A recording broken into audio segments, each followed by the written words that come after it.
Hello friends, स्वागत है आप सभी का घटना चक्र पूर्वावलोकन में। भारतीय राज्य व्यवस्था एवं शासन पढ़ रहे हैं। आज का जो चैप्टर है वो है सर्वोच्च न्यायालय। सर्वोच्च न्यायालय से रिलेटेड सारे फैक्ट को पढ़ेंगे, उसके बाद क्वेश्चन को सॉल्व करेंगे। तो फ्रेंड्स, यदि आप मेरे चैनल पर नए हैं तो प्लीज़ हमको सब्सक्राइब कर लीजिएगा। आपसे रिक्वेस्ट है, आपसे निवेदन है कि मेरा चैनल छोटा है, नया है, तो प्लीज़ चैनल को सपोर्ट करें आगे ले चलने में। आने वाले सभी एग्जाम के लिए मोस्ट इम्पॉर्टेंट है सर्वोच्च न्यायालय। तो चलिए इससे रिलेटेड सारे फैक्ट को पढ़ते हैं, उसके बाद क्वेश्चन को सॉल्व करेंगे। भारतीय संविधान के तहत एकीकृत न्याय व्यवस्था की स्थापना की गई है। एकीकृत न्याय व्यवस्था की स्थापना भारत के संविधान में किया गया है, जिसमें सबसे शीर्ष पर सर्वोच्च न्यायालय है व उसके अधीन उच्च न्यायालय हाई कोर्ट है तथा उसके अधीन अधीनस्थ न्यायालयों की श्रेणियां है। तो एकीकृत न्याय व्यवस्था की स्थापना है भारतीय संविधान में। सबसे सर्वोच्च जो है शीर्ष पर वो सर्वोच्च न्यायालय सुप्रीम कोर्ट, उसके बाद उच्च न्यायालय हाई कोर्ट, उसके बाद अधीनस्थ न्यायालय है। न्यायपालिका की यह एकल प्रणाली भारत सरकार अधिनियम 1935 से ली गई है। जो न्यायपालिका है ये एकल प्रणाली है। यहाँ पर एकीकृत न्याय व्यवस्था दिया गया है, मतलब एकल प्रणाली व्यवस्था है। ये भारत सरकार अधिनियम 1935 के तहत एकल प्रणाली लिया गया है। भारत के सर्वोच्च न्यायालय की स्थापना 26 जनवरी 1950 को हुई थी। तो सर्वोच्च न्यायालय की स्थापना कब हुई थी? 26 जनवरी 1950 की। सर्वोच्च न्यायालय बोले तो सुप्रीम कोर्ट, जबकि उद्घाटन इसका 28 जनवरी 1950 को किया गया था। 26 जनवरी 1950 को स्थापना किया गया और इसका उद्घाटन किया गया था 28 जनवरी को, 2 दिन बाद। भारतीय संविधान के भाग 5 के अंतर्गत अध्याय 4 में सर्वोच्च न्यायालय से संबंधित प्रावधान आर्टिकल 124 से लेकर के 147 तक लिखा गया है। 124 से 147 तक। सर्वोच्च न्यायालय में मुख्य न्यायाधीश सहित न्यायाधीशों की कुल संख्या वर्तमान में 34 है। 33 न्यायाधीश हैं प्लस एक मुख्य न्यायाधीश है, तो टोटल कितना हो गया? 33 है न्यायाधीशों की संख्या। सर्वोच्च न्यायालय के न्यायाधीशों की नियुक्ति राष्ट्रपति करते हैं। सर्वोच्च न्यायालय के जो न्यायाधीश होते हैं उनकी नियुक्ति कौन करता है? राष्ट्रपति करता है। मुख्य न्यायाधीश की नियुक्ति राष्ट्रपति सर्वोच्च न्यायालय के एवं उच्च न्यायालय के ऐसे न्यायाधीशों से परामर्श करने जिन्हें राष्ट्रपति इस प्रयोजन हेतु आवश्यक समझे के बाद करता है। तो जो सर्वोच्च न्यायालय के मुख्य न्यायाधीश होते हैं इनकी नियुक्ति भी राष्ट्रपति ही करता है, लेकिन सर्वोच्च न्यायालय के, सुप्रीम कोर्ट के और उच्च न्यायालय के, हाई कोर्ट के ऐसे न्यायाधीश से परामर्श करने जिन्हें राष्ट्रपति इस प्रयोजन हेतु समझे उसके बाद उसकी नियुक्ति करता है। तो सुप्रीम कोर्ट और हाई कोर्ट के न्यायाधीश से परामर्श करने पर राष्ट्रपति इस प्रयोजन हेतु आवश्यक समझने के बाद इसकी नियुक्ति करता है कि ये मुख्य न्यायाधीश के लिए इस व्यक्ति को, इस जज को नियुक्त करना चाहिए। तो कहाँ से परामर्श लेता है? सुप्रीम कोर्ट के सर्वोच्च न्यायालय के, सुप्रीम कोर्ट के और हाई कोर्ट के न्यायाधीश से परामर्श लेता है।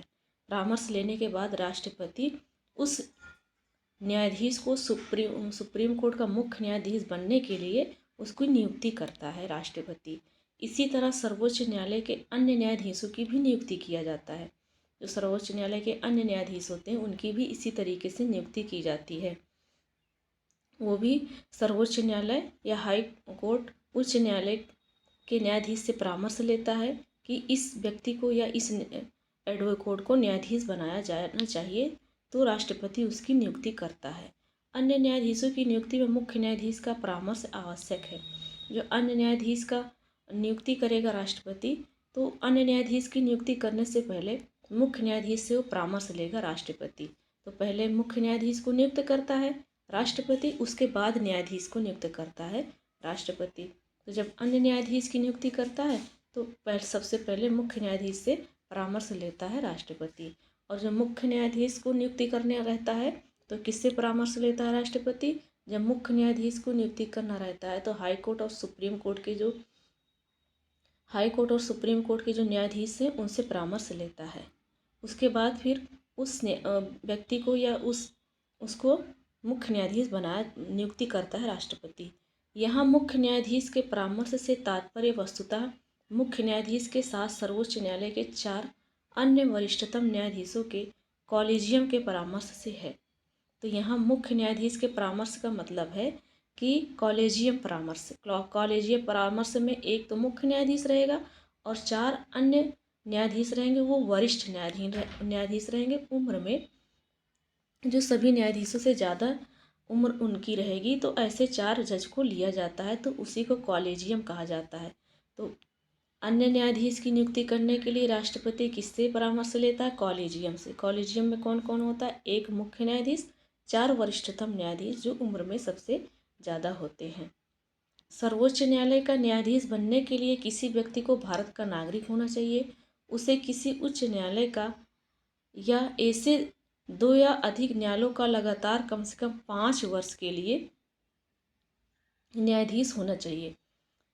तो वो किसी भी भारत का नागरिक हो, किसी भी हाई कोर्ट का या 2 या 2 से अधिक हाई कोर्ट का लगातार कम से कम 5 वर्ष तक वो जज रह चुका हो, या उसे किसी उच्च न्यायालय या ऐसे 2 या 2 से अधिक न्यायालय में मिला करके कम से कम वो 10 वर्ष तक अधिवक्ता हो, एडवोकेट हो, वकील हो। तो 3 शर्तें: भारत का नागरिक हो और किसी एक हाई कोर्ट में या एक से अधिक हाई कोर्ट में कम से कम 5 वर्ष तक वो जज रहा हो, या किसी एक हाई कोर्ट में या किसी 2 या 2 से अधिक हाई कोर्ट में 10 साल तक वकीली किया हो, तब वो न्यायाधीश बन सकता है, सुप्रीम कोर्ट का न्यायाधीश बन सकता है। राष्ट्रपति के विचार में वह पारंगत विधिवेत्ता हो, विधि ज्ञाता हो राष्ट्रपति की नज़र में। और एक शर्त यह भी है कि वो राष्ट्रपति की नज़र में विधिवेत्ता हो। सर्वोच्च न्यायालय का न्यायाधीश होने के लिए संविधान में न्यूनतम आयु का उल्लेख नहीं है। सर्वोच्च न्यायालय में न्यायाधीशों की संख्या में वृद्धि कौन कर सकता है? संसद कर सकता है। सर्वोच्च न्यायालय के न्यायाधीशों को राष्ट्रपति शपथ दिलाते हैं, राष्ट्रपति नियुक्ति करते हैं और शपथ भी दिलाते हैं। सर्वोच्च न्यायालय के न्यायाधीश राष्ट्रपति को संबोधित कर अपना अपना पद त्याग सकते हैं। तो अपना त्याग पत्र किसको देंगे? सर्वोच्च न्यायालय के न्यायाधीश, चाहे वो सर्वोच्च न्यायालय का न्यायाधीश हो या मुख्य न्यायाधीश हो, इसलिए कि वो राष्ट्रपति को ही शपथ देगा, क्योंकि वो राष्ट्रपति को ही त्यागपत्र देगा, इसलिए कि राष्ट्रपति ही उसको शपथ दिलाया है।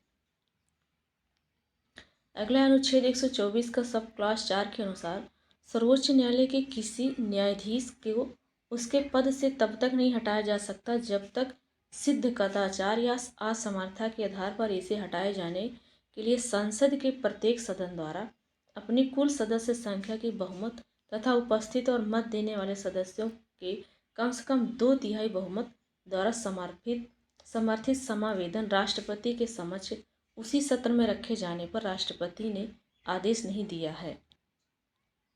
कहा जा रहा है कि यदि सर्वोच्च न्यायालय के किसी न्यायाधीश को या मुख्य न्यायाधीश को उसके पद से हटाया जाना है, तो जब तक सिद्ध कदाचार या असमर्थता के आधार सिद्ध नहीं हो जाता है, कदाचार या असमर्थता सिद्ध नहीं हो जाता है, तब तक उसको संसद में बहुमत द्वारा नहीं, पहले तो ये सिद्ध करना पड़ेगा, उसके बाद संसद के प्रत्येक सदन, दोनों सदन, लोकसभा और राज्यसभा दोनों सदन से बहुमत तथा उपस्थित मत देने वाले सदस्यों से 2/3 बहुमत पास होना चाहिए।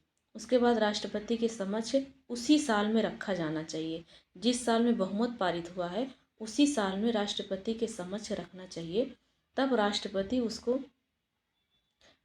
ने आदेश नहीं दे दिया है, तब जो है राष्ट्रपति उसको हटाएगा। राष्ट्रपति के समक्ष उसी सत्र में रखे जाने पर राष्ट्रपति ने आदेश नहीं दे दिया है, मतलब कि राष्ट्रपति अभी आदेश नहीं दिया है, उसी साल का बहुमत भी पास है, तब राष्ट्रपति उसको हटा सकता है।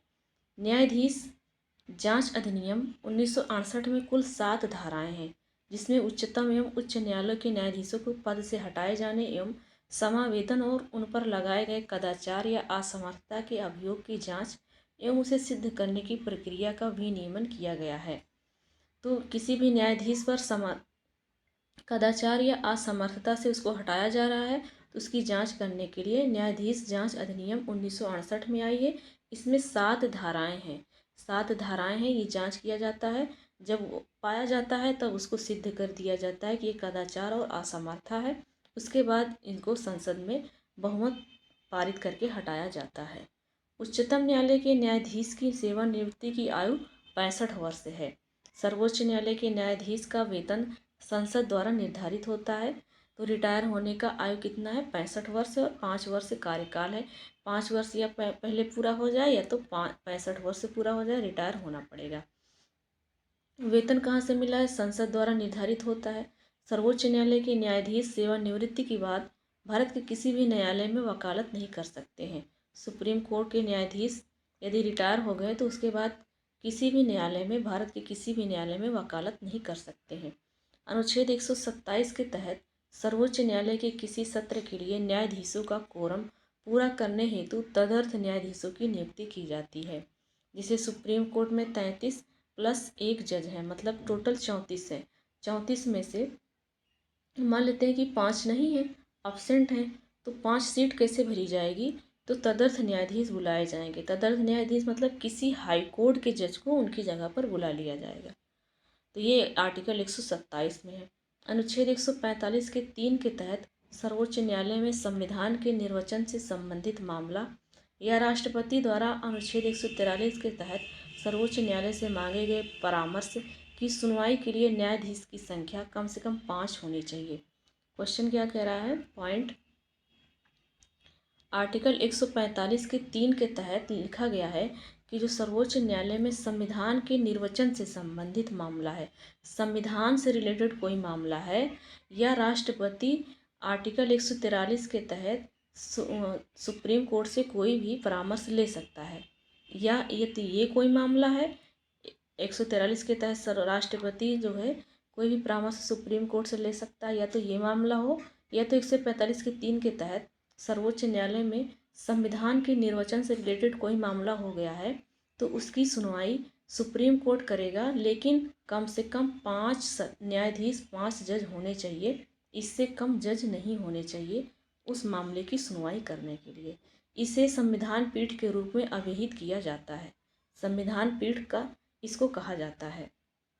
जब 5 जज मिलकर सुनवाई करेंगे तो इसको क्या कहा जाता है? संविधान पीठ कहा जाता है।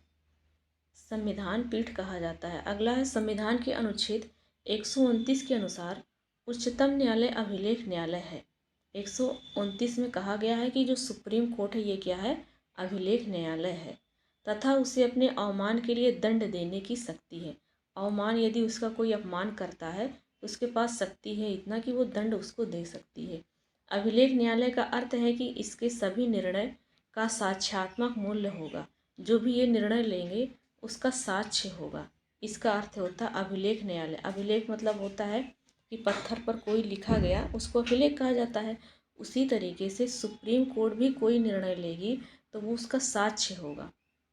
जैसे पत्थर पर लिखा गया होता है कि ये साक्ष्य है, यहाँ पर इस अभिलेख में लिखा गया ये बातें, उसी तरीके से सुप्रीम कोर्ट का कोई निर्णय होगा तो उसका भी एक साक्ष्य रहेगा कि सुप्रीम कोर्ट जो निर्णय ली है इसका साक्ष्य है। तो निर्णयों का साक्ष्यात्मक मूल्य होगा, यही अन्य अभिलेख न्यायालय कहलाता है। तो ये किस में है? आर्टिकल 129 में है। आर्टिकल 131 में क्या है? आर्टिकल 131 के तहत केंद्र और राज्य के बीच 2 या अधिक राज्यों के बीच तथा भारत सरकार और किसी राज्य या राज्यों और दूसरों की ओर एक या अधिक अन्य राज्यों के बीच होने वाले विवाद का निर्णय करने की सर्वोच्च न्यायालय की शक्ति मूल या आरंभिक अधिकारिता के अंतर्गत आता है। यदि 2 राज्यों के बीच विवाद हो जाए या भारत सरकार या राज्यों के बीच विवाद हो जाए, 2 या 2 से अधिक राज्य हैं उनके बीच विवाद हो जाता है, तो आर्टिकल 131 के तहत सबसे पहले उनका मामला सुनवाई कहाँ होगा? सर्वोच्च न्यायालय सुप्रीम कोर्ट में होगा। इनका आरंभिक अधिकार है कि इसका शुरुआत कहाँ से होगा, इसकी जो है सुनवाई कहाँ पर होगी, इसका सर्वोच्च न्यायालय में ही होगा। अनुच्छेद 132 से 136 तक सर्वोच्च न्यायालय के अपीलीय क्षेत्राधिकार का उल्लेख है। 132 से 136 तक भारतीय संविधान के अनुच्छेद 136 के अंतर्गत अपील के लिए उच्चतम न्यायालय की विशेष इजाज़त का प्रावधान है। तो आर्टिकल 136 में कहा गया है कि अगर कोई भी अपील करना है तो अपील करने के लिए सुप्रीम कोर्ट या उच्चतम न्यायालय विशेष इजाज़त का प्रावधान करती है। यदि कोई विशेष अपील करना है तो सुप्रीम कोर्ट उस पर विशेष इजाज़त देगी। आर्टिकल 136 में लिखा है, उस पर सुप्रीम कोर्ट क्या करेगी, इजाज़त देगी अपील करने के लिए। आर्टिकल 137 में है कि अपने निर्णयों का, आदेशों का उच्चतम न्यायालय द्वारा पुनरावलोकन या रिव्यू, रिव्यू मतलब होता है उसको फिर से देखना, जांच करना, संशोधन करना, किया जाता है। तो जो आदेश जारी कर दिए, निर्णय ले लिए सुप्रीम कोर्ट, उसको आर्टिकल 137 के तहत उसमें पुनरावलोकन, उसको जांच कर सकती है सुप्रीम कोर्ट, उसको लागू भी कर सकती है और लागू कर दी है तो हटा भी सकती है। दोनों पावर सुप्रीम कोर्ट के पास है। तो पुनरावलोकन करने की शक्ति सुप्रीम कोर्ट के पास है आर्टिकल 137 में। और आर्टिकल 136 में क्या है, अपील करने के लिए सुप्रीम कोर्ट विशेष इजाज़त का प्रावधान करता है। संविधान की व्याख्या करने का अंतिम अधिकार सर्वोच्च न्यायालय को है। संविधान के में कोई भी व्याख्या करना है उसका संरक्षक करना है तो कौन करता है, सुप्रीम कोर्ट करता है। इस शक्ति के तहत सर्वोच्च न्यायालय द्वारा केंद्र व राज्य दोनों स्तरों पर विधायी व कार्यकारी आदेशों की संवैधानिकता की जांच की जाती है। तो जो ये शक्ति है सुप्रीम कोर्ट के पास, संविधान की व्याख्या करने का अंतिम शक्ति किसके पास है, अधिकार सर्वोच्च न्यायालय के पास है। तो इस शक्ति के तहत सर्वोच्च न्यायालय द्वारा केंद्र व राज्य दोनों स्तर पर, सर्वोच्च न्यायालय कोई भी निर्णय ले रहा है, कोई भी कानून लागू करेगा तो केंद्र पर और राज्य सरकार दोनों की विधायी व कार्यकारी आदेशों की संवैधानिकता की जांच की जाती है कि विधि विधान के रूप से या कार्यकारी के रूप से ये आदेश ठीक है केंद्र और राज्य में कि नहीं। अधिकारातीत पाए जाने की स्थिति में इन्हें अविधिक, असंवैधानिक और अवैध घोषित किया जाता है। यदि सही नहीं रहता है, केंद्र के लिए या किसी राज्य के लिए नहीं सही है, तो कोई भी दोनों में से एक मिलता है कि इसके लिए सही नहीं है, तो उसे अविधिक या असंवैधानिक या अवैध घोषित कर दिया जाता है। उस नियम कानून को सुप्रीम कोर्ट वहीं पर बंद कर देती है। ये पावर किसके पास है, सुप्रीम कोर्ट के पास है। सर्वोच्च न्यायालय को भारतीय संविधान का संरक्षक तथा अभिभावक कहा जाता है। जो हमारा भारत का संविधान है उसका संरक्षक, उसका रेख देख, उसका अभिभावक बोले तो माता पिता कौन है, सुप्रीम कोर्ट है, सर्वोच्च न्यायालय है। अनुच्छेद 138 के तहत क्या लिखा गया है, सर्वोच्च न्यायालय के अधिकार क्षेत्र को बढ़ाने का अधिकार। जो सर्वोच्च न्यायालय का अधिकार क्षेत्र है, यदि सर्वोच्च न्यायालय को और किसी मामले में अधिकार देना चाहिए, जितना अधिकार है इससे ज़्यादा भी और अधिकार देना चाहिए, तो अधिकार बढ़ाने का काम किसके पास है, संसद के पास है। इसको संसद कर सकती है। अनुच्छेद 139 के सब क्लास 2 में लिखा है कि देश के किसी उच्च न्यायालय में चल रहे मामले या वाद केस को किसी अन्य उच्च न्यायालय में भेजने का अधिकार सर्वोच्च न्यायालय का है। जैसे कोई भी केस किसी का इलाहाबाद हाई कोर्ट में है, इलाहाबाद हाई कोर्ट में है, अब इसको इलाहाबाद हाई कोर्ट से किसी दूसरे हाई कोर्ट में ले जाना है। जैसे मान लो कि बिहार हाई कोर्ट में ले जाना है, तो बिहार हाई कोर्ट में इस मामले की सुनवाई इलाहाबाद हाई कोर्ट से हटाकर बिहार हाई कोर्ट मामले को ले जाना है। तो जब सुप्रीम कोर्ट ये परमिशन देगी तभी जाएगा इलाहाबाद हाई कोर्ट से बिहार हाई कोर्ट में। ये आर्टिकल 139 के 2 में है। भारतीय संविधान के मौलिक ढांचे या आधिकारिक संरचना के सिद्धांत का स्रोत न्यायिक व्याख्या है। संविधान का जो मौलिक ढांचा है या आधिकारिक संरचना है, इसके सिद्धांत का स्रोत क्या है, न्यायिक व्याख्या। ये न्याय करती है। केशवानंद भारती 1973, केशवानंद भारती केस 1973 में आया था। इस मामले में सर्वोच्च न्यायालय ने संविधान के मौलिक ढांचे का सिद्धांत प्रतिपादित किया है। मौलिक ढांचा का सिद्धांत का दिया है। इसके तहत संविधान के किसी भी संशोधन की उच्चतम न्यायालय द्वारा समीक्षा की जा सकती है। संविधान का कोई भी संशोधन होता है तो जो सुप्रीम कोर्ट है, उच्चतम न्यायालय है, वो उसकी समीक्षा कर सकती है, जांच कर सकती है। यदि वह संशोधन संविधान के मौलिक आधारभूत ढांचे का उल्लंघन करता है तो संविधान के आर्टिकल 141 के अनुसार सर्वोच्च न्यायालय द्वारा घोषित विधि भारत के सभी न्यायालयों पर आबद्ध कर होती है। तो देखिए यहाँ पर क्या कहा गया है कि यदि कोई संशोधन किया गया संविधान में तो उच्चतम न्यायालय उस पर समीक्षा करेगी, जांच करेगी, वो इसका अधिकार है। तो यदि संविधान संशोधन जो हुआ है वो मौलिक अधिकार, जो हमारे संविधान में मूल अधिकार, मौलिक अधिकार है, उसका आधारभूत ढांचा, जो मूल ढांचा है, यदि उसका उल्लंघन होता है तो आर्टिकल 141 के अनुसार सर्वोच्च न्यायालय, सुप्रीम कोर्ट जो है, उसको घोषित विधि के सभी न्यायालयों पर आबद्ध कर होती है। तो क्या होती है? सभी न्यायालय पर वो लागू होती है। सभी न्यायालय पर वो लागू होती है। यदि उल्लंघन करता है तो उसको रद्द किया जाएगा, यदि सही है तो वो सभी न्यायालय पर आबद्ध कर होती है। अनुच्छेद 142 में कहा गया है कि उच्चतम न्यायालय की डिक्रियों और आदेशों के प्रवर्तन और प्रकटीकरण के बारे में आदेश संबंधित प्रावधान है। तो उच्चतम न्यायालय की जो डिक्रियां हैं और आदेश हैं, ऑर्डर हैं, उनके परिवर्तन या प्रकटीकरण करना आदि के बारे में आदेश संबंधी प्रावधान 142 में दिया गया है। ये सभी प्रावधान आदेश देने का, ऑर्डर देने का प्रावधान आर्टिकल 142 में है सुप्रीम कोर्ट के लिए।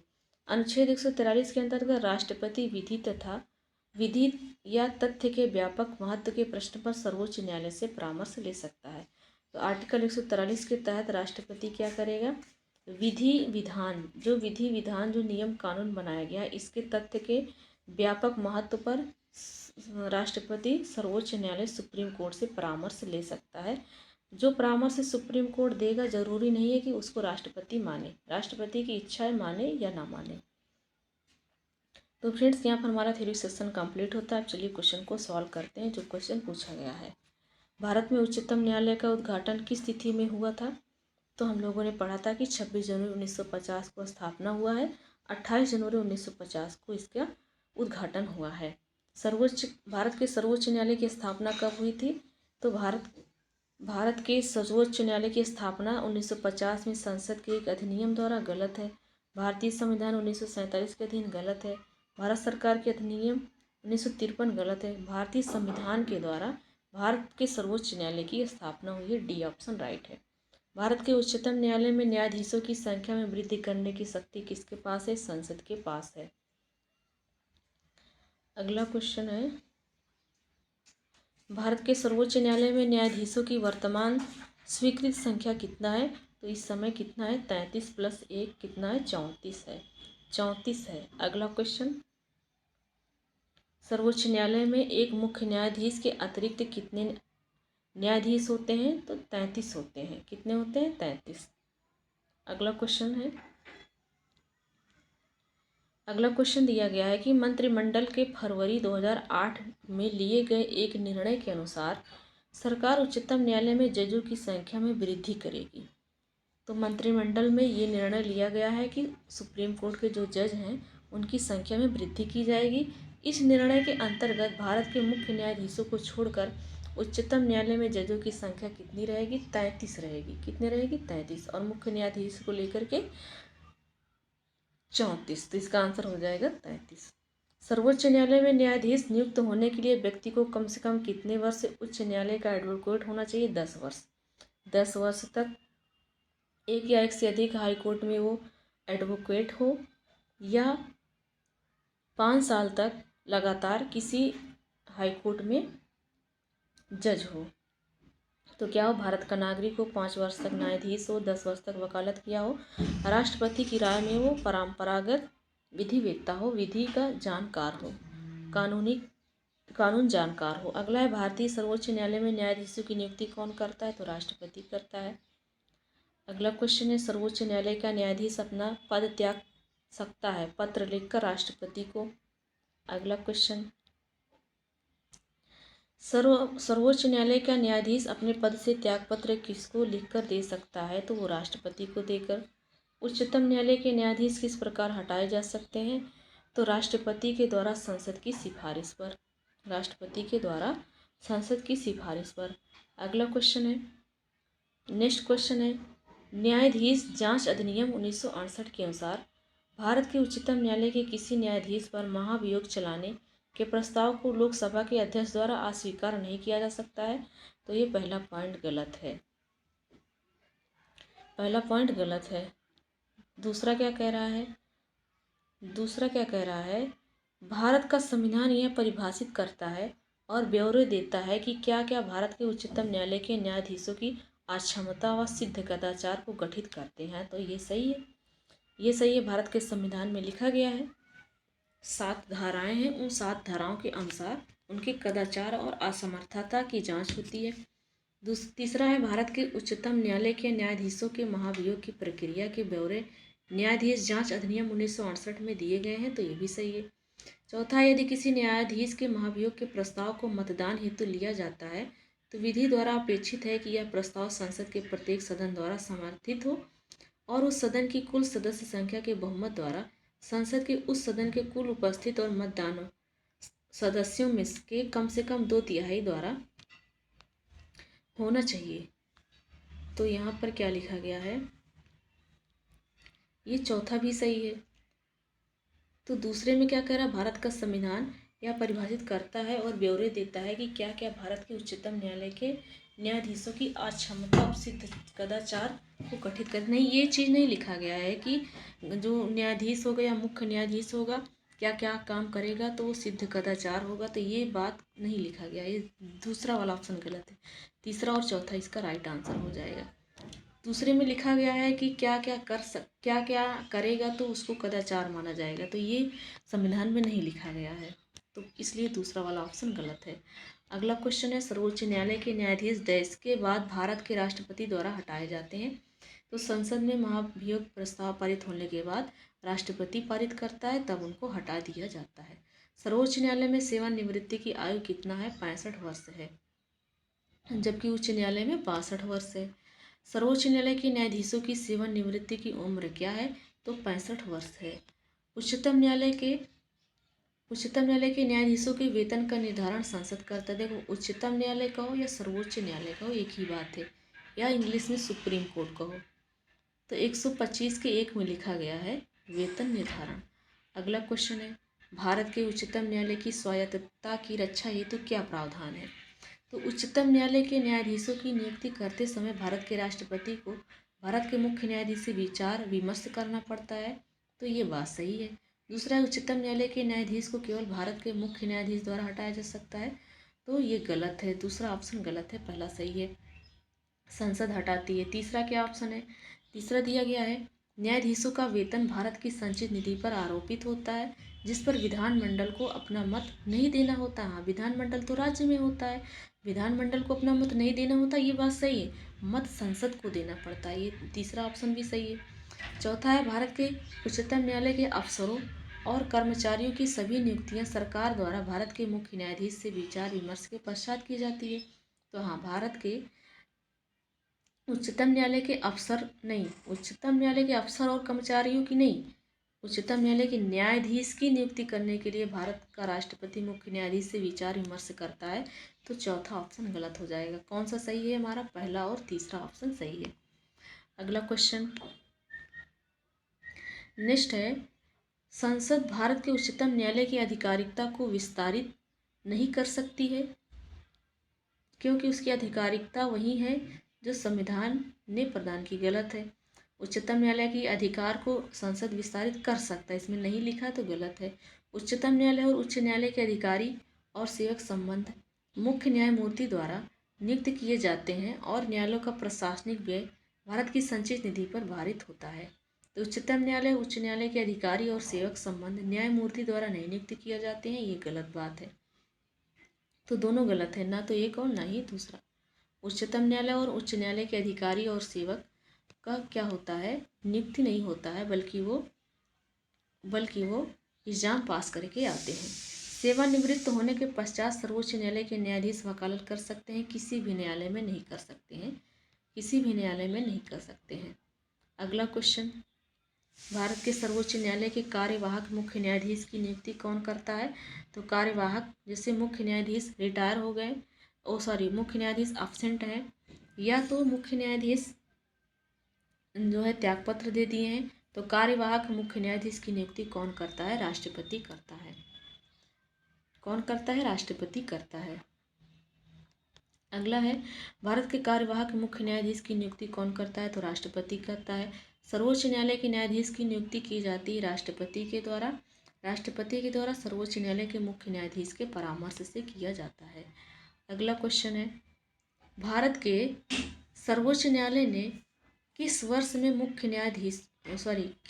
में न्यायाधीशों की नियुक्ति के लिए कॉलेजियम व्यवस्था को अपनाया था। तो जो कॉलेजियम व्यवस्था ये 1993 में अपनाया गया था। कॉलेजियम में 5 जज होंगे, एक मुख्य न्यायाधीश होगा और 4 जो सबसे उम्र में जो सबसे ज़्यादा जज होंगे, जिनकी उम्र सबसे ज़्यादा होगी, उन जजों को लिया जाता है। तो ये 5 मिलाकर कॉलेजियम होता है। इन्हीं कॉलेजियम से परामर्श लेता है राष्ट्रपति, तब अन्य न्यायाधीश की नियुक्ति करता है। तो 1993 में कॉलेजियम को लाया गया था। अगला क्वेश्चन है, सर्वोच्च न्यायालय के उस मंडल में जो सर्वोच्च न्यायालय में जजों की नियुक्ति की अनुशंसा से संबंधित है, में सर्वोच्च न्यायालय के मुख्य न्यायाधीश के अतिरिक्त कुछ अन्य वरिष्ठ न्यायाधीश होते हैं। तो ऐसे अन्य न्यायाधीश इस मंडल के सदस्य होते हैं। इनकी संख्या कितनी है? इनकी संख्या 4 है। मुख्य न्यायाधीश को 1 लेकर के 5 हो जाता।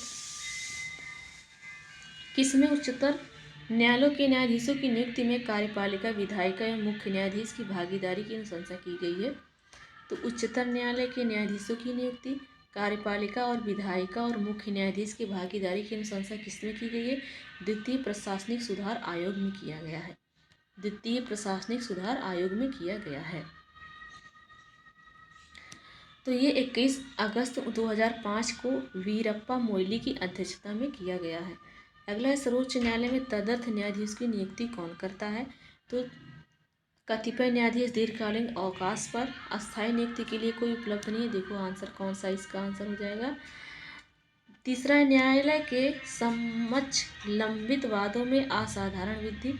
न्यायालय के किसी सत्र के लिए न्यायाधीशों का कोरम नहीं होता है। तो हाँ, ये सही है। भारतीय संविधान में तदर्थ न्यायाधीशों की नियुक्ति का प्रावधान किसमें है? सर्वोच्च न्यायालय में है।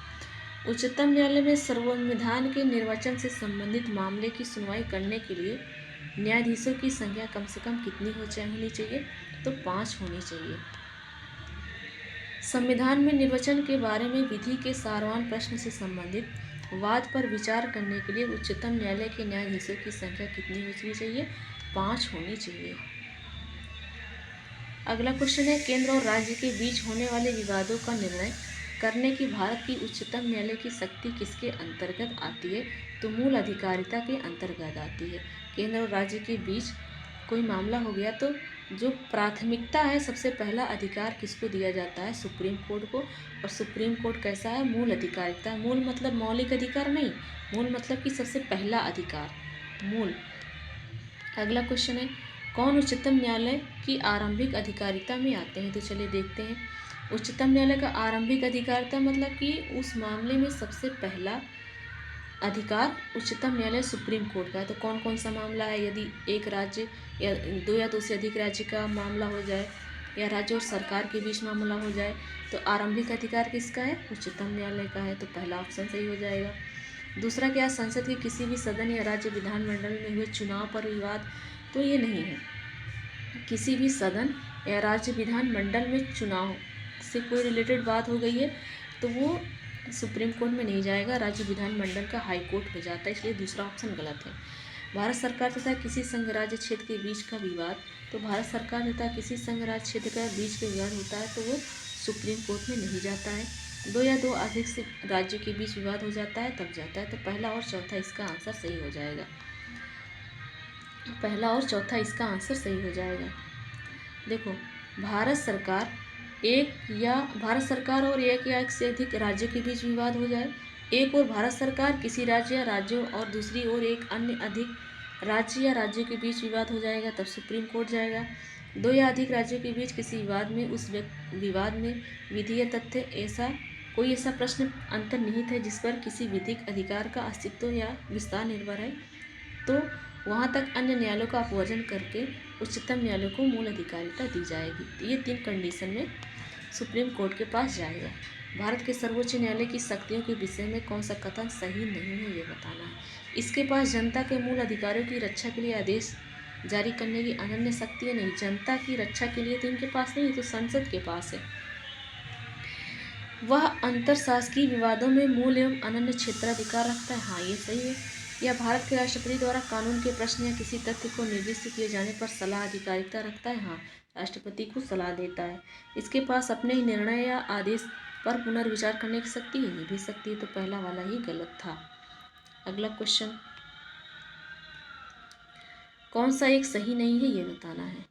सर्वोच्च न्यायालय का गठन 1950 में हुआ, ये सही है। 26 जनवरी 1950 को गठन हुआ है और 28 जनवरी 1950 को उद्घाटन। सर्वोच्च न्यायालय देश की उच्चतम अदालत है जिसमें अपील की जाती है, हाँ ये भी सही है। सबसे बड़ी अदालत है हमारी सुप्रीम कोर्ट। सर्वोच्च न्यायालय कोर्ट मार्शल को छोड़कर अन्य किसी भी उच्च न्यायालय या अदालतों की सुनवाई कर सकता है, गलत है।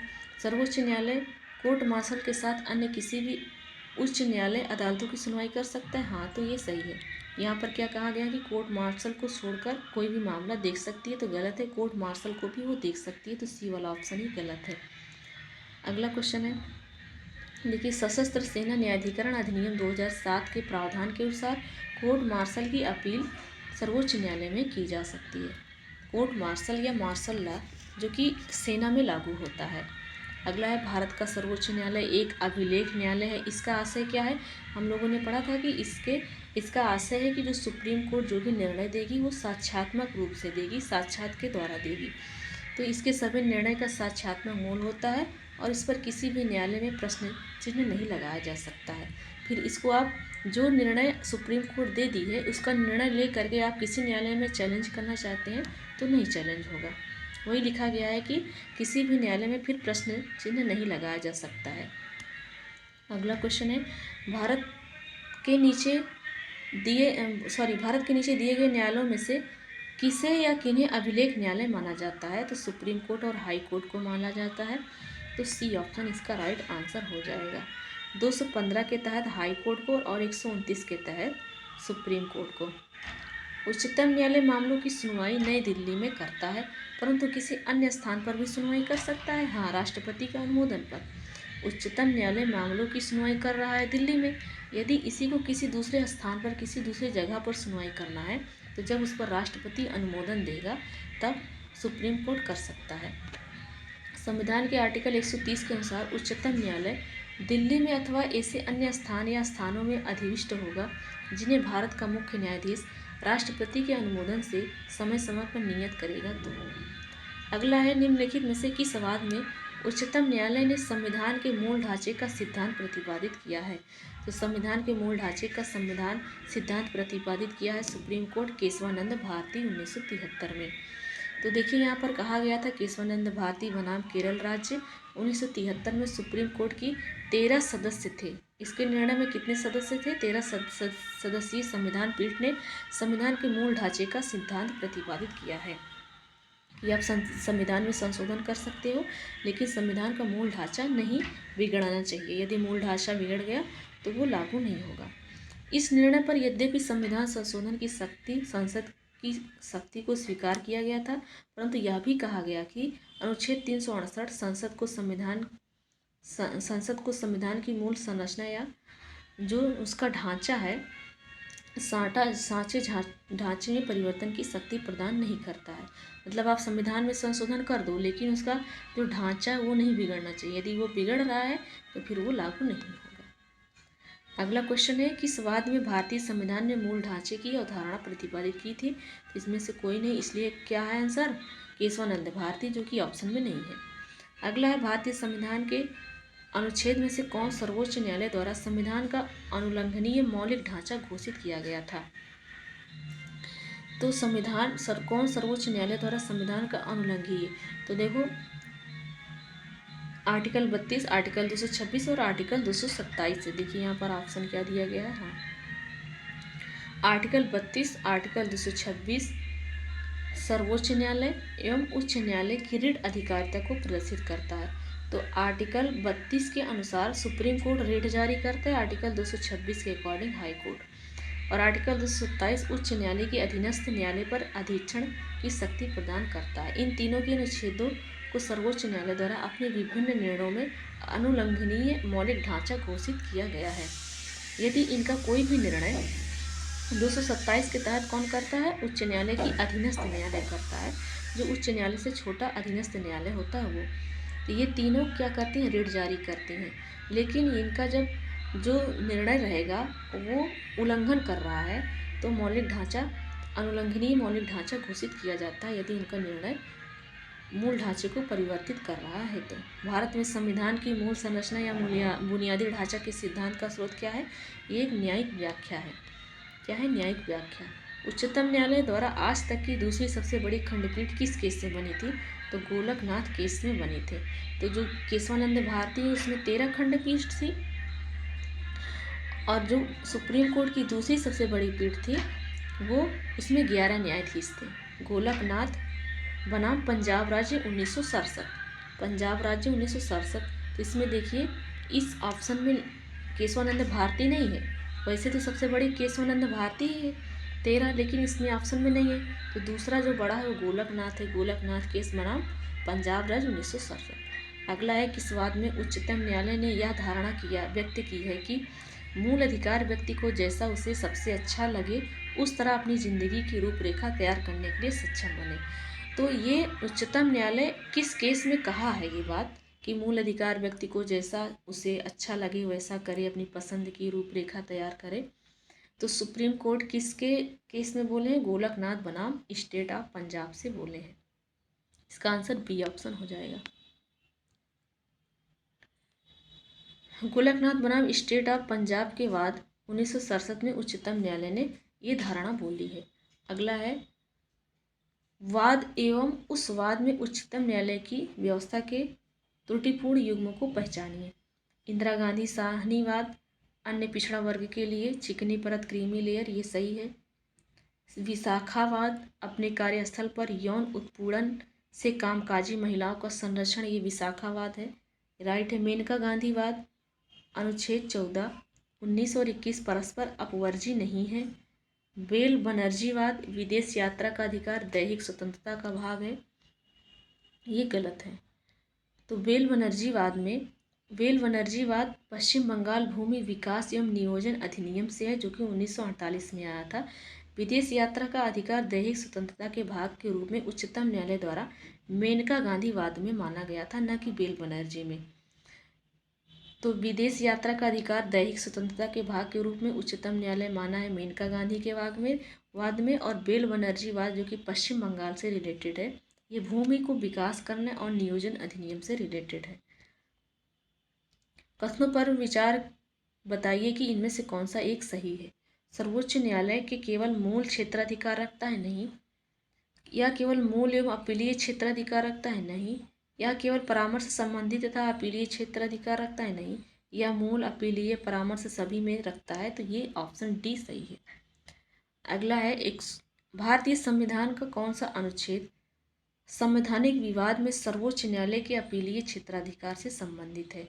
तो भारतीय संविधान में अनुच्छेद 131 के तहत सर्वोच्च न्यायालय के मूल क्षेत्राधिकार हैं, और अनुच्छेद 132 से 36 के तहत अपीलीय क्षेत्राधिकार है, और 143 में परामर्श है जो कि राष्ट्रपति परामर्श लेता है।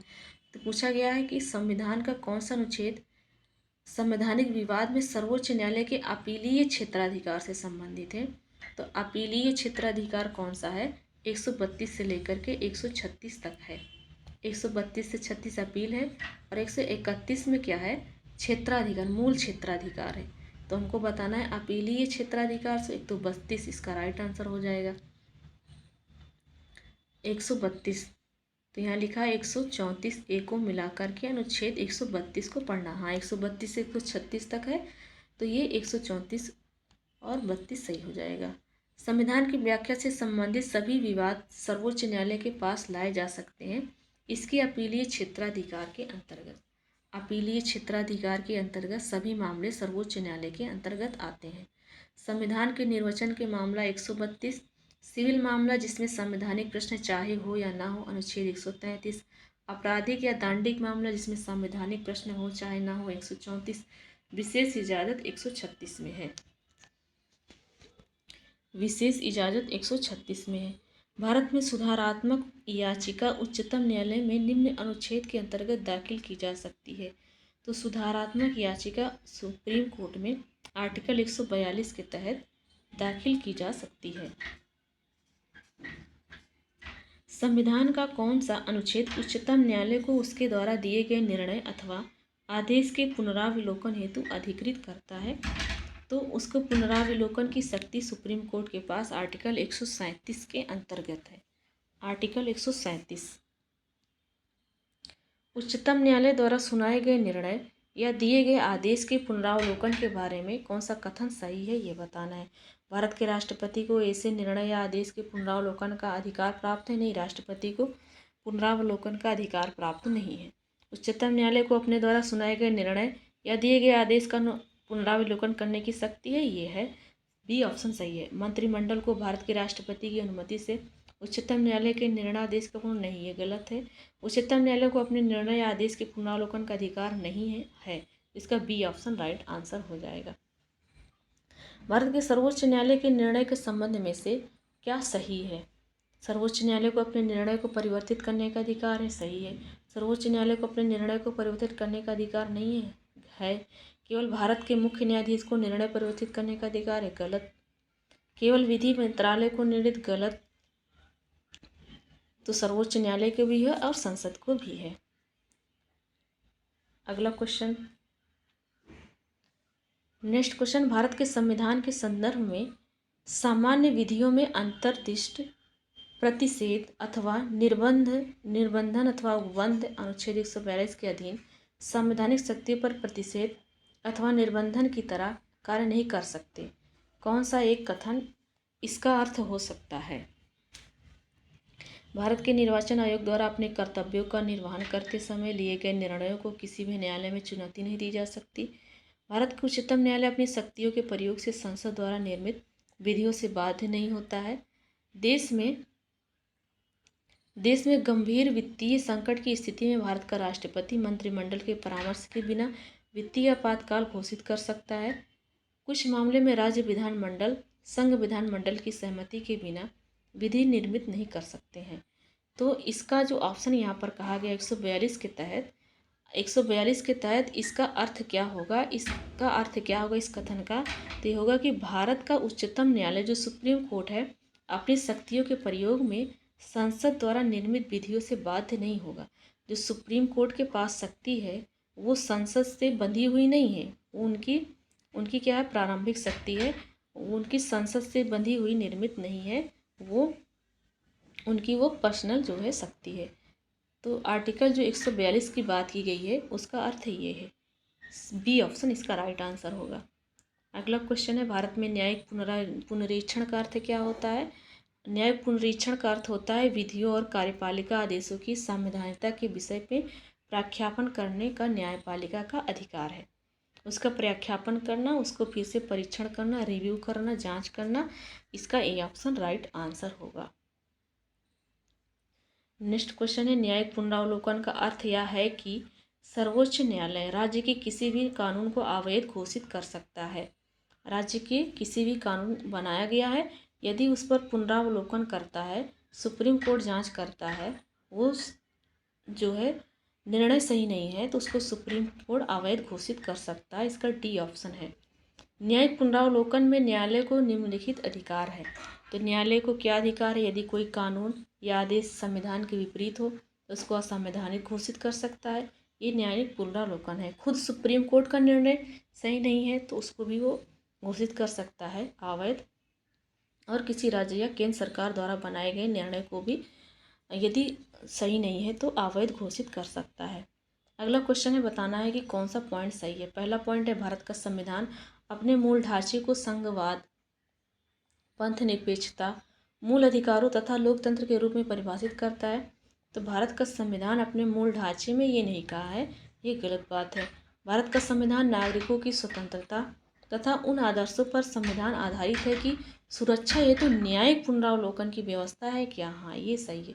न्यायिक पुनरावलोकन की व्यवस्था है ना, दूसरा वाला सही है, केवल दूसरा इसका ऑप्शन हो जाएगा। अगला क्वेश्चन है, भारत में न्यायिक पुनरावलोकन की शक्ति का प्रयोग किसके द्वारा किया जाता है? तो ये सुप्रीम कोर्ट और हाई कोर्ट के द्वारा किया जाता है, जिसका बी ऑप्शन राइट आंसर है। नेक्स्ट है, भारत के संविधान के संदर्भ में कौन सा कथन सही है, विचार करके बताना है। तो चलिए बताते हैं कौन सा सही है।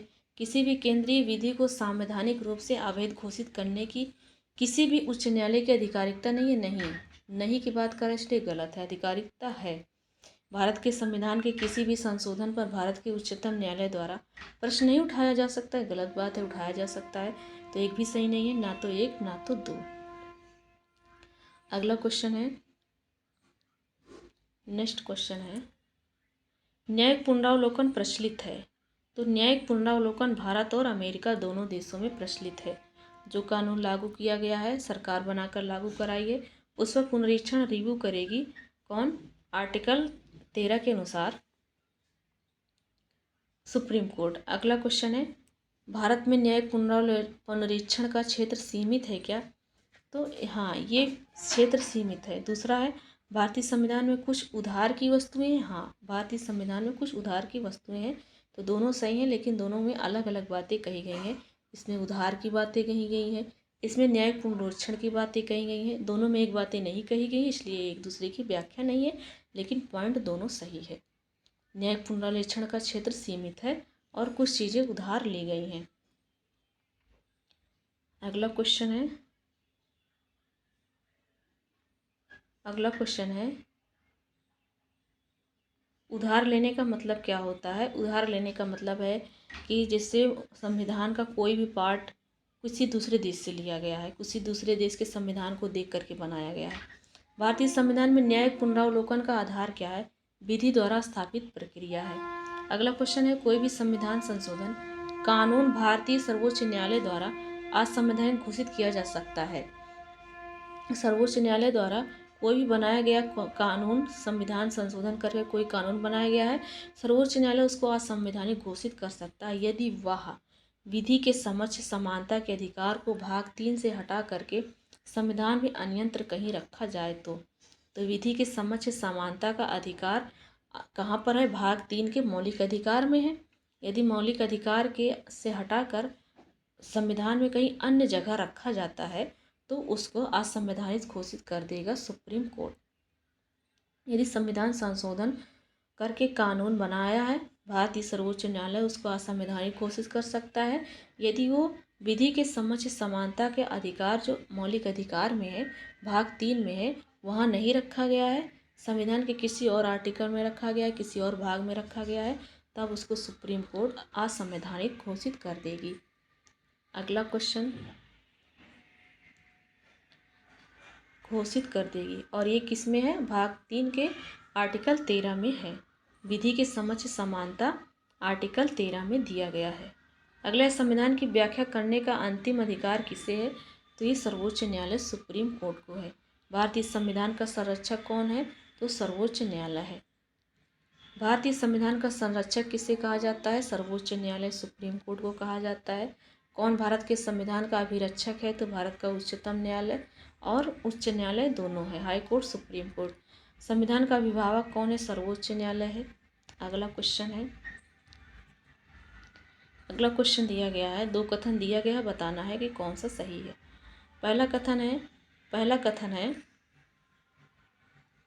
कथन है केंद्रीय कानूनों की संवैधानिक वैधता के संबंध में भारत के सर्वोच्च न्यायालय की अनन्य अधिकारिकता है। तो नहीं, गलत है। केंद्रीय कानून की संवैधानिक वैधता के संबंध में भारत के सर्वोच्च न्यायालय की अनन्य शक्ति नहीं है। सर्वोच्च न्यायालय भारतीय संविधान का संरक्षक है। हाँ, ये सही है। तो पहला वाला गलत है, दूसरा वाला सही है, तो इसका डी ऑप्शन हो जाएगा। ए गलत है, आर सही है। तो भारत का सर्वोच्च न्यायालय भारतीय संविधान का प्रहरी या संरक्षक होता है, तथापि केंद्रीय कानूनों की संवैधानिक वैधता के संदर्भ में सर्वोच्च न्यायालय के साथ साथ उच्च न्यायालय को भी अधिकार दिया गया है। ये वैलिड है कि नहीं वैलिड है कानून जो सरकार द्वारा बनाया गया है, इसको सुप्रीम कोर्ट के पास भी शक्ति है जांच करने के पास, और हाई कोर्ट के भी पास है। अगला क्वेश्चन दिया गया है, कौन से मामले उच्च न्यायालय और उच्चतम न्यायालय के अधिकार में आते हैं? मूल अधिकार का प्रवर्तन, यदि मूल अधिकार का हनन हो रहा है तो मामला सुप्रीम कोर्ट और हाई कोर्ट दोनों में जाएगा। किसी भी कोर्ट में आप उसको चैलेंज कर सकते हैं। भारतीय संविधान के किस अनुच्छेद के तहत सर्वोच्च न्यायालय भारतीय नागरिकों के मौलिक अधिकारों की सुरक्षा करता है? तो भारतीय नागरिकों के मौलिक अधिकारों की सुरक्षा करता है। भारत के जो नागरिक हैं उनका जो मौलिक अधिकार है उसकी सुरक्षा करता है। तो कौन सा आर्टिकल के तहत सर्वोच्च न्यायालय करता है? आर्टिकल 32। आर्टिकल 32 के तहत रिट जारी करता है। विधायी शक्तियों की संघीय सूची में समाविष्ट किसी विषय के संदर्भ में भारत के उच्चतम न्यायालय के अधिकार क्षेत्र को बढ़ाने का अधिकार संसद के पास है। भारत के सर्वोच्च न्यायालय का क्षेत्राधिकार किसके द्वारा बढ़ाया जा सकता है? तो संसद के द्वारा बढ़ाया जा सकता है। अगला क्वेश्चन है, भारत संविधान के अंतर्गत उच्चतम न्यायालय से विधि के प्रश्न पर राय लेने का किसको अधिकार है?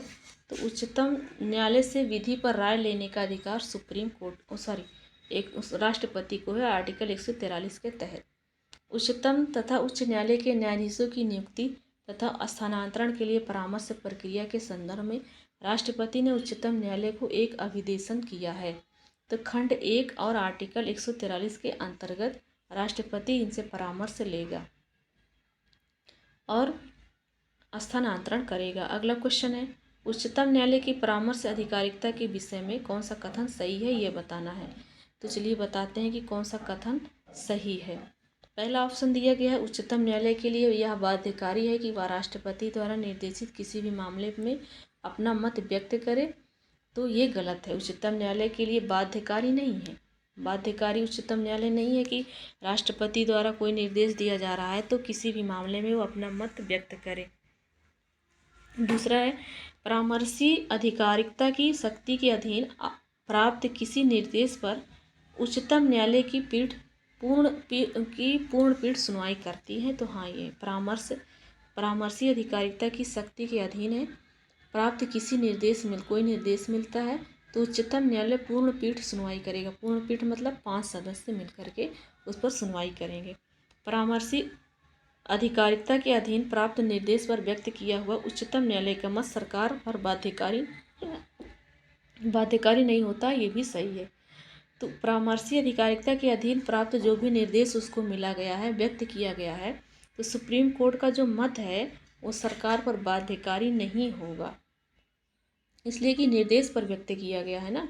परामर्शी अधिकारिकता के अधीन प्राप्त निर्देश हुआ है, तो पहला, दूसरा और तीसरा सही है। उच्चतम न्यायालय को उसकी परामर्शी अधिकारिकता की शक्ति के अधीन एक बार में केवल एक ही निर्देश भेजा जा सकता है, तो ये गलत है, कई निर्देश भेज सकते हैं। तो दूसरा और तीसरा इसका ऑप्शन राइट आंसर हो जाएगा। अगला क्वेश्चन दिया गया है, देखिए यहाँ पर व्याख्या में क्या दिया गया है। आर्टिकल 143 के अंतर्गत राष्ट्रपति सर्वोच्च न्यायालय से 2 प्रकार के विषयों पर सलाह मांग सकता है। एक तो लोक महत्व के विषय का हो और एक किसी पूर्व संवैधानिक संधि या समझौते या समकक्षी विषय की बात हो। तो प्रथम प्रकार के मामलों में परामर्श देना सर्वोच्च न्यायालय के लिए बाध्यकारी नहीं है। मतलब कि प्रथम प्रकार के मामलों में परामर्श देना सर्वोच्च न्यायालय बाध्यकारी नहीं, इसी दोनों पर बाध्यकारी है, लोक महत्व और किसी पूर्व संवैधानिक संधि या समझौता है। किंतु द्वितीय मामले में वह परामर्श देना आवश्यक होता है। तो जो लोक हित महत्व का है, इसके लिए बाध्यकारी नहीं है कि सुप्रीम कोर्ट राष्ट्रपति को परामर्श दे।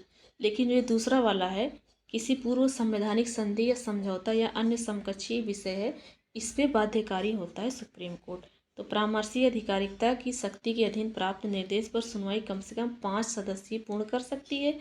न्यायालय द्वारा दिया गया परामर्श सरकार पर बाध्यकारी नहीं होता है।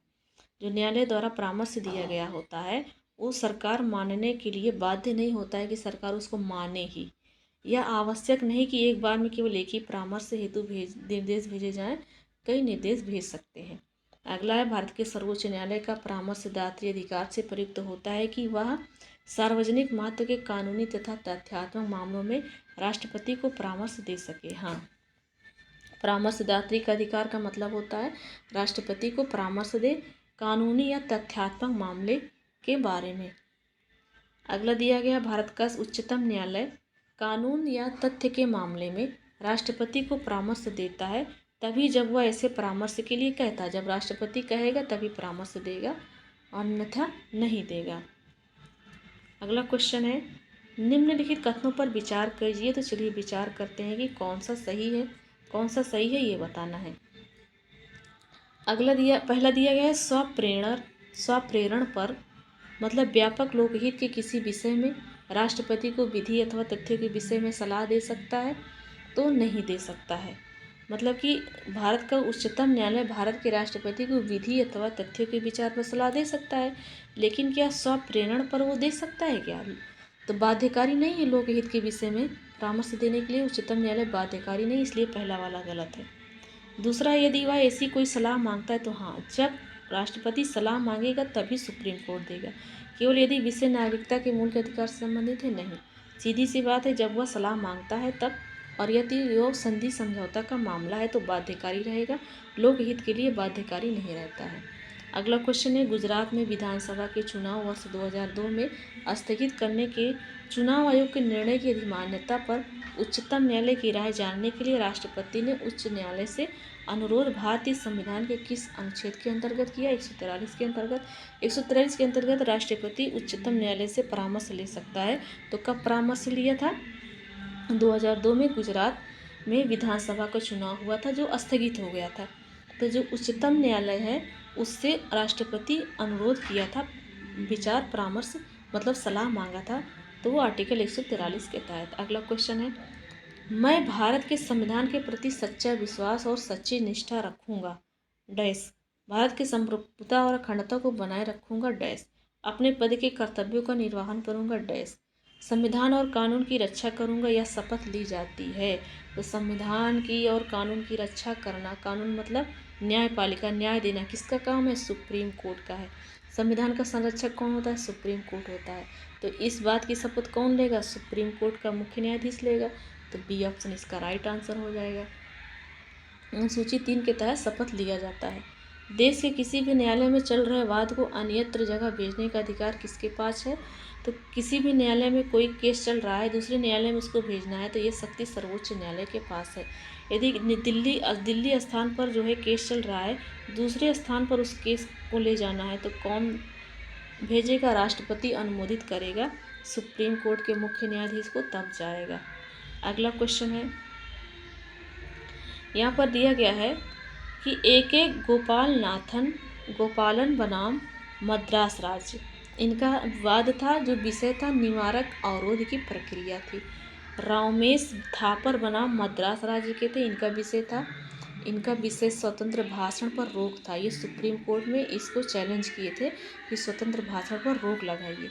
शंकरी प्रसाद बनाम भारतीय संघ, इनका संविधान संशोधन की संसद की शक्ति से रिलेटेड था। चंबकम दोराई राजन बनाम मद्रास राज, शिक्षण संस्थान में प्रवेश हेतु समानता से ये कोर्ट में चैलेंज किए थे, सुप्रीम कोर्ट में। अगला है, इंदिरा साहनी बनाम भारत संघ मुकदमे में सर्वोच्च न्यायालय का निर्णय किस विषय से संबंधित था?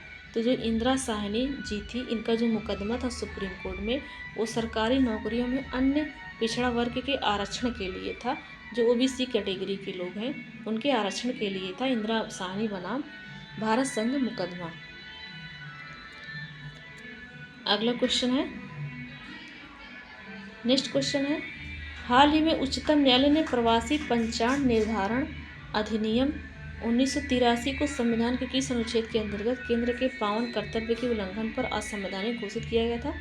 तो आर्टिकल 355 के तहत उच्चतम न्यायालय ने प्रवासी पंचांग निर्धारण अधिनियम 1983 को संविधान के किस अनुच्छेद के अंतर्गत केंद्र के पावन कर्तव्य के उल्लंघन पर असंवैधानिक घोषित किया था? यदि केंद्र के पावन कर्तव्य का उल्लंघन करता है, आर्टिकल 355 में लिखा गया है, तो वो क्या हो जाएगा? असंवैधानिक घोषित कर दिया जाएगा वो अधिनियम। तो आर्टिकल 355 है। अगला है, TDSAT के निर्णय को चुनौती दी जा सकती है हाई कोर्ट और सुप्रीम कोर्ट में। TDSAT का मतलब है telecom disputes settlement and appellate tribunal, ये 1997 में आया था। अगला क्वेश्चन है, निम्नलिखित में से कौन चौथी महिला जज है जिन्हें अप्रैल 2010 में भारत के उच्चतम न्यायालय में नियुक्त किया गया था? तो जस्टिस ज्ञान सुधा मिश्रा है। ये कौन थी? चौथी महिला जज है, इनके पहले 3 हो चुकी थी। ये अप्रैल 2010 में उच्चतम न्यायालय सुप्रीम कोर्ट में नियुक्त किया गया था ज्ञान सुधा मिश्रा को। अगला क्वेश्चन, हाल ही में नियुक्त सुप्रीम कोर्ट के निम्नलिखित न्यायाधीशों में से कौन इससे पहले किसी उच्च न्यायालय का न्यायाधीश नहीं था? मतलब ऐसा कौन सा सुप्रीम कोर्ट का न्यायाधीश है, जज है, जो पहले किसी न्यायालय में न्यायाधीश नहीं थे? तो वह L नागेश्वर राव।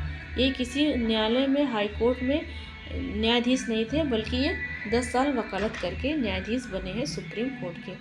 भारतीय न्यायिक व्यवस्था में जब जनहित याचिका को शामिल किया गया, उस समय भारत के मुख्य न्यायाधीश कौन थे? तो भारत की न्याय व्यवस्था में जनहित याचिका जब शामिल किया गया तो उस समय भारत के मुख्य न्यायाधीश कौन था? तो उस समय भारत का मुख्य न्यायाधीश थे, चलिए इसमें दिया गया है, उस समय भारत के मुख्य न्यायाधीश कौन थे? उस समय भारत के मुख्य न्यायाधीश थे सर्वप्रथम सर्वोच्च न्यायालय के न्यायाधीश PN भगवती द्वारा वर्ष 1979 में हुसैनारा खातून बनाम बिहार राज्य वाद में जनहित याचिका स्वीकार किया गया था। तो इसका आंसर क्या हो जाएगा?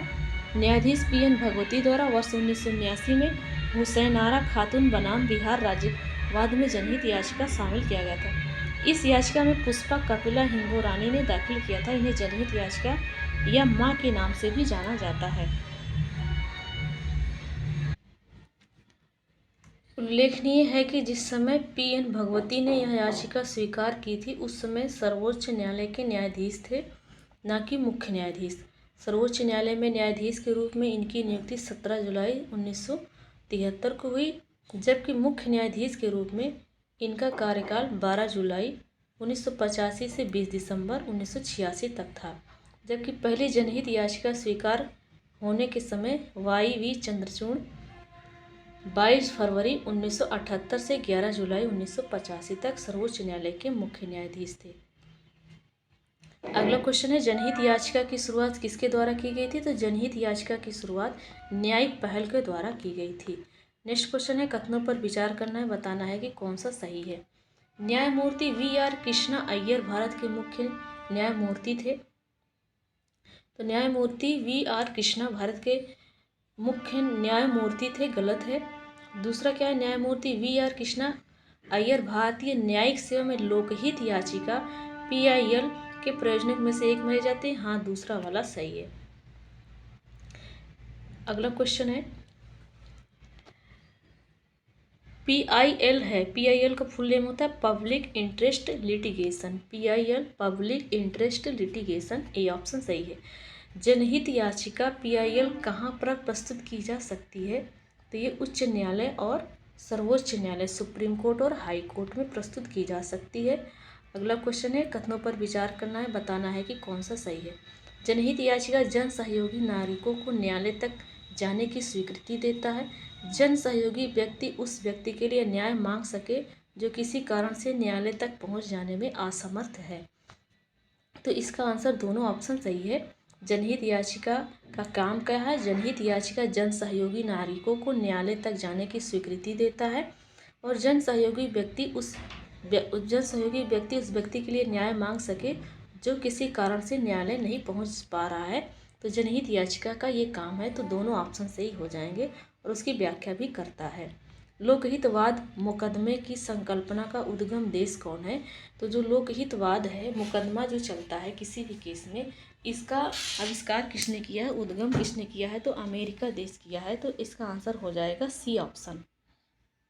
नेक्स्ट क्वेश्चन है, जनहित याचिका की अवधारणा की शुरुआत किस देश में हुई थी?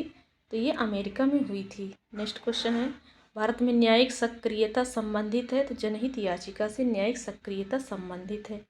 न्यायिक सक्रियता जुडिशियल एक्टिविज्म। यद्यपि न्यायिक पुनरावलोकन और जनहित याचिका मतलब PIL दोनों से संबंधित है, तथापि वस्तुतः जनहित याचिका की प्रक्रिया के माध्यम से ही न्यायिक सक्रियता भारत में सामाजिक परिवर्तन की वाहक के रूप में उभरी है। किससे? जनहित याचिका की प्रक्रिया के माध्यम से न्यायिक सक्रियता भारत में सामाजिक परिवर्तन के वाहक के रूप में निकली है। सितंबर 2003 में न्यायालय के एक निर्णय से भारतीय समाज में महिलाओं की स्थिति प्रतिष्ठित हुई। वह न्यायालय है भारत का सर्वोच्च न्यायालय। तो सितंबर 2003 में सर्वोच्च न्यायालय के न्यायमूर्ति MB शाह एवं न्यायमूर्ति डॉक्टर AR लक्ष्मण की पीठ ने विजय लक्ष्मी बनाम पंजाब विश्वविद्यालय एवं अन्य के वाद में दिए गए निर्णय में अभिनिर्देशित किया कि लड़कियों के लिए सरकारी कॉलेज में प्रधानाचार्य पद पर नियुक्त हेतु किसी महिला को वरीयता देना भारतीय संविधान के आर्टिकल 14, 15, 16 में वर्णित समानता के अधिकार का उल्लंघन नहीं है यदि किसी सरकारी कॉलेज में प्रिंसिपल के रूप में कोई महिला रहती है तो वही कहा गया है यहाँ पर। सितंबर 2003 में न्यायालय के एक निर्णय से भारतीय समाज में महिलाओं की स्थिति प्रतिष्ठित हुई है, वह न्यायालय कौन सा है? भारत का सर्वोच्च न्यायालय किया है। क्या किया है कि किसी भी सरकारी स्कूल में महिला भी प्रिंसिपल बन सकती है, 2003 में कहा गया था। अगला क्वेश्चन है, नेक्स्ट क्वेश्चन है, उच्चतम न्यायालय ने निम्नलिखित में से किस मामले में पाया कि केंद्र अन्वेषण शाखा एक पिंजरा बंद तोता है? तो उच्चतम न्यायालय ने पाया कि केंद्र अन्वेषण शाखा एक पिंजरा बंद तोता है। ये कोयला आवंटन घोटाला हुआ था। तो उच्चतम न्यायालय ने कोयला आवंटन घोटाला वाद की सुनवाई के दौरान सीबीआई को पिंजरा बंद तोता की संज्ञा दिया है। कौन? सुप्रीम कोर्ट ने। अगला है, समलैंगिकता संबंधित सर्वोच्च न्यायालय का निर्णय निम्नलिखित में से किससे संबंधित है? तो समलैंगिकता संबंधित है, ये धारा 377 धारा भा दा और सा की धारा 377 6 सितंबर 2018 को सर्वोच्च न्यायालय की 5 सदस्यीय संविधान पीठ ने विभिन्न याचिका पर सुनवाई करते हुए भारतीय दंड संहिता भारतीय दंड संहिता आईपीसी की धारा 377 को आंशिक रूप से असंवैधानिक घोषित किया है। ज्ञातव्य है कि आईपीसी की धारा 377 प्राकृतिक यौन अपराधों से संबंधित है। अगला है, किस कानून के अंतर्गत यह विहित है कि भारत के उच्चतम न्यायालय की संपूर्ण कार्यवाही अंग्रेजी भाषा में होगी? तो उच्चतम न्यायालय की संपूर्ण कार्यवाही अंग्रेजी भाषा में होगी। ये किस कानून के अंतर्गत लिया गया था? तो भारतीय संविधान के अनुच्छेद 348 द्वारा है कि भारतीय उच्चतम न्यायालय की संपूर्ण कार्यवाही अंग्रेजी में होगी। आर्टिकल 348 में लिखा गया है। तो फ्रेंड्स, यहाँ पर हमारे पूछे गए क्वेश्चन और थ्योरी सेशन कंप्लीट होते हैं। चलिए मिलते हैं नेक्स्ट वीडियो में। Thanks for watching.